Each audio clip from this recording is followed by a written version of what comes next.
Aquaman number 23, written by Jeff Johns, art by Paul Pelletier. So, last issue we had the dead king, the true king or whatever, take over Zebel. He is ruling them now, and also Atlantis was being attacked by the Scavenger. So, this issue opens up with Aquaman a little bit injured and Mera just swimming away, just running away as fast as they can, and they point out, like, okay, how do we get out of here? How do we leave Zebel? It's like, well, to open up the portal, I can open it up, but Nereus, the guy who is, the one with the beard, he is able to close it just as well. And Aquaman asks, hey, by the way, who was that guy?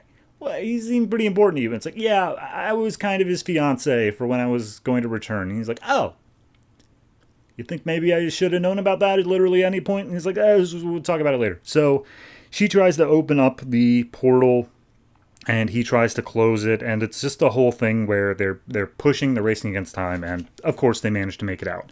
So they end back up in the Bermuda Triangle, and Aquaman just right away lays down the law of, like, look, Mera, hey, whatever it is you're scared to tell me, don't worry about it. I love you no matter what, okay? We cool? And so they kiss, and then they start swimming away, and it's like, cool, we gotta go to Atlantis, because if there's one thing I can count on for the people of Atlantis, we got to go to Volco, we got to figure out what's going on with the dead king, and we got to raise an army, because even though they may not like me, I'm still their king, and they always obey their king. So then we go to the three that are up on land not obeying their king, and they're trying to break out Orm. We got Merc, Tula, and Swat, I believe his name is, and they're outside of the Bell Reef prison, and Merc's basically just like, okay, let's go in, let's get him. We're just going to have to, like, kill a few dozen humans that are guarding him, and no problem at all. And Tula's like, that seems like it's only going to cause more problems. Maybe we shouldn't kill more humans. Let's do this more stealthily. And he's like, it doesn't matter. Regardless, we're going to go in and we're going to get him. If anybody stands in our way, we're going to kill them. And SWAT kind of says, like, okay, now hold on. If you don't back down, Merc, I'm going to reveal why you hate humans so much. And he just starts shouting at SWAT, and they all start bickering until finally Tula gets like a telepathic thing saying that Atlantis is under attack and they got to figure out, are they going for Orm or are they going to save Atlantis?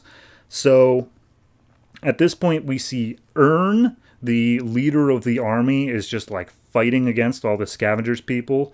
And the rest of his army is like, where is our king? Has he already betrayed us? Has he already left us to die? And Ern's like, no, he hasn't. He's right there. And he swims in with Mera. And of course they start firing at Mera as well. It's like, Zebelian traitor. And Ern just smacks him upside the head and says, like, stop that. That's your queen. Now go ahead and fight. So of course Ern, being so super cool and awesome and stuff, he sees a torpedo approaching Aquaman, and so he gets in the way. Ern is dead, and Aquaman is not happy about that, but now he's definitively in charge of the army, so they say, what are we going to do? And he says, we got to fall back. And everyone's like, what? Fall back? Why? And it's just like, don't ask questions. I am your king. We're falling back. So they start all moving out of Atlantis. The Scavengers are like, what's he doing? Are they giving up the city? Is this literally happening right now? But Aquaman stays behind, and he uses his telepathic abilities or whatnot, enough that it's like causing him nosebleeds and stuff, to summon that giant kraken looking thing named Topo that we saw like 4 issues ago. And Topo comes in and he just starts grabbing all the subs and starts killing everybody around him. He's essentially destroying Atlantis just to take out these guys.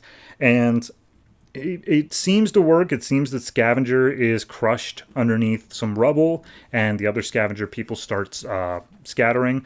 But then, of course, as Atlantis is being destroyed, the dead king shows up with the Zebelians, and he says, at last, the seven seas are mine. And Aquaman, having been put through the ringer too much, has fallen unconscious. So he goes black. All of a sudden, he wakes up.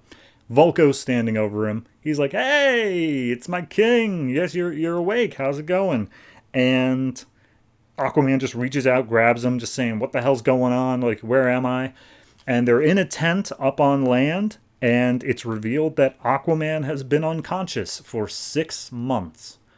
So now he's got a beard, because I was wondering when we were going to get to the bearded Aquaman.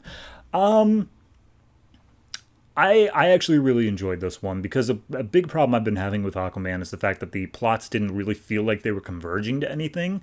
it felt like they were all completely separate. But now with this issue, it becomes more apparent that the idea is to stretch Aquaman too thin. It's to make it so there's just too much going on. He's not able to deal with it all, and he eventually falls because of it. And I think this did a really good job of that. Of, you know, he's dealing with the Zebellions. He comes back to Atlantis. It's automatically under attack. He has to pull out all the stops to stop that, and then the Zebellions catch up anyway.